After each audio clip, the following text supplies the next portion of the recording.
asking, where is the love? This morning we have a variety of topics to talk about, including how honest is too honest and how important is communication anyway. Licensed therapist Dr. Misty Smith joins us this morning with some relationship advice, and she takes your questions that you have emailed or by also social media. Good morning, Dr. Misty. Good to have you here. Thank you very much. So let's jump right into it. Our first question that came by Facebook, I believe, and that question is, Mitchell asked, I'm getting married this fall. My fiance and I like our own space. What advice can you give for making a smooth transition from having that space to living with someone without losing your self-identity? What do you think? Well, you have to remember that marriage is about blending two completely independent lives. And it's not just called the honeymoon period because of all the good things you get to experience. It's about learning how to be in a house together and enjoy each other, as well as learn how to live with each other. So I encourage that you communicate about your needs and what you feel is too much time together. Spending every waking minute together is probably not a great idea in the beginning, even though sometimes we're all in love and we want to.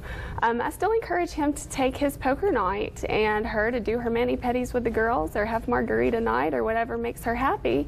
And those can happen, you know, once a week, twice a week. If you don't have any kids that you're responsible for, then continue to have a little independence. You do have to think about another person now, so you can't just run off after work for drinks without communicating that, but it is just about communication. So they should be having that conversation now about their expectations and, you know, I need my space to do this. So when you get into the relationship, you think that's a good idea so they don't have those expectations? I do. I think it's almost as important as how many children do we want to have. Exactly. Is the expectation of how often can I get out and do things if you're already accustomed to that. Okay, I can't wait to hear your answer from this one. This one came from Twitter. Recently, I was at the beach in a bikini, and a former boyfriend made a hurtful comment in front of people, pointing out some cellulite on my thighs.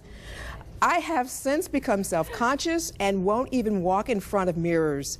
How do I deal with this and put this behind me without having plastic surgery? Somebody was way too honest and it's hurtful. What do you think about this? Well, I think she needs to remember the source. It's right. He is a former boyfriend for a reason, and maybe this is part of the reason. He might just be lashing out. I don't know the circumstances of their breakup. If it was her who broke up with him, then maybe he's lashing out at her and just trying to say hurtful things.